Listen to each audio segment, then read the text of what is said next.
Welcome to the After the Noise podcast.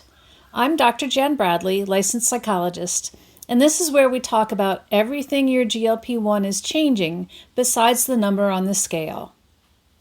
Today I want to talk about something that sounds simple, but turns out to be surprisingly hard for most women on a GLP-1 journey. Learning to hear what your body is actually telling you. I'm thinking about a woman I'll call Sarah. Sarah had been on her medication for about 4 months. The food noise was quieter. She was losing weight. By almost every measure, things were going well. Like all of us, Sarah was thrilled when the food noise stopped. That constant mental chatter about food, what to eat, when to eat, how much, what she shouldn't have had, finally quiet. It was everything she hoped for. And then slowly, something else started to surface. Something she didn't have words for yet. It would show up in the early evening when her energy was running low, but the demands hadn't stopped. The end of the workday that didn't actually end. The transition into the second shift. Dinner, kids, the pile of things that didn't get done. And in the middle of all of that, a reaching towards something she couldn't quite name. And then the quiet realization. Oh, this is when I would have eaten. Not because she was hungry. She knew she wasn't hungry. But something was still showing up at the same moments, asking to be managed. And the tool she's always reached for was no longer available in the same way. What Sarah was bumping into wasn't a problem with her medication. It wasn't a lack of willpower or commitment. It was something that had been true for years, something the medication didn't create, but quietly exposed. And that's what we're going to talk about today. For years, decades in many cases, we were handed a very specific message about our bodies and our hunger, that our bodies were unruly, that hunger was something to be muscled through, ignored, white-knuckled past. That your body's desires, its wants, were not reliable. That the women who succeeded were the ones disciplined enough to override what their body was asking for. That appetite was a weakness, and controlling it was a virtue. And so we did. We learned to eat when the plan said to eat, to stop when the portion said to stop. To push through hunger because the program told us hunger was something to be managed, not something to be heard. We got very good at following external instructions. And somewhere along the way, over-controlling our bodies became the goal. Not listening to them, controlling them. And in doing so, we stopped being attuned to the signals our bodies were sending us all along. The capacity to notice and respond to our body's internal signals is called interoceptive awareness. Hunger, fullness, thirst, fatigue, tension, the quiet physical cues that tell you what you need. And when you've spent years being told that what your body is saying doesn't matter as much as what the rules say, that capacity doesn't just weaken, it genuinely goes offline. That's not weakness, it's not failure, it's the entirely predictable result of decades of being taught not to listen. So, what does it actually cost a woman to live this way? More than most of us realize. When we lose access to our body's internal signals, we don't just struggle to know when we're hungry or full, we lose the ability to distinguish between physical hunger and emotional hunger, between tiredness and sadness, between needing food and needing rest, between needing a snack and needing a conversation or a break or just 5 minutes of quiet. Instead, we eat.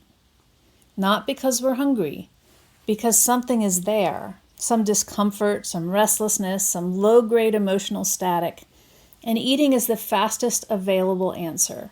It's reliable, it's accessible. And for a long time, it works well enough that we never have to figure out what we were actually feeling in the first place.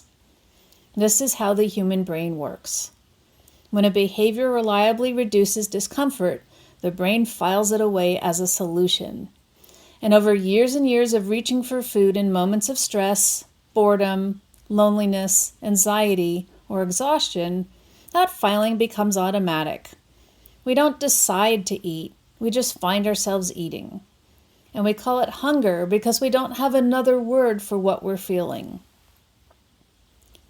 The price we pay is this. We stop knowing what we need, not just physically, in a much broader sense. We become women who are very good at managing discomfort and very out of practice at identifying what's actually causing it. And then we start taking a GLP-1, and something unexpected happens. The food noise quiets, the appetite pulls back, the automatic reach for food loses some of its grip. And for many of us, that feels like relief, at least at first. But here's what the medication doesn't do. It doesn't resolve the confusion. It doesn't rewire the pattern. It doesn't teach us what we were actually feeling in all those moments we called hunger. What it does is remove the cover story. The discomfort is still there. The restlessness is still there. The mid-afternoon static, the mid-evening pull towards something, still there. But the automatic response that used to manage it is no longer available in the same way. And so we're left holding something we never had to hold before. A feeling without a name. A need without a tool. So let's go back to Sarah. She's had a hard day. She's stressed, anxious, worn out in the way that we all as women can relate to. And she notices the pull, that familiar signal that used to mean go find something to eat. This is when you'd have the crackers or the chips or the bread or the bowl of pasta that made the evening feel softer somehow. The carbs, the ones that always delivered. So she goes looking, and what she finds is nothing. Not nothing in the pantry, nothing inside herself. The food that used to feel like comfort now feels like just food, or it feels unappealing. Or she picks something up and puts it back down because her body simply isn't interested. And she's standing there with the stress still fully intact, the anxiety still humming, the hard day still sitting on her chest, and the thing that used to take the edge off has simply stopped working. That's a disorienting moment. Because she didn't gradually build new coping skills and then let go of the old ones. The old one disappeared almost overnight. And she's left holding something she doesn't quite know what to do with, because for years the most effective tool she had for managing life stress was the one that just stopped working. And here's where I want to offer you a different way of looking at this moment. Because what Sarah is experiencing, that disorientation, that reaching for something that's no longer there, is uncomfortable. And I'm not going to minimize that. But it is also, for the first time in a very long time, an opening. The medication quieted the noise. And in the quiet, something is finally audible that has been trying to get through for years. Not hunger, something underneath hunger, the actual feeling. The stress that needed tending, the anxiety that needed acknowledgement, the exhaustion that needed rest, not crackers. For the first time, she has enough quiet to hear what her body is actually saying. Not the cover story, the real signal. And this is where interoceptive awareness becomes not just a psychological concept, but a genuine opportunity. Because the capacity to notice and respond to our body's internal signals, the ones that diet culture spent years dismantling, can be rebuilt. It is not gone permanently. It went offline because we were taught to override it.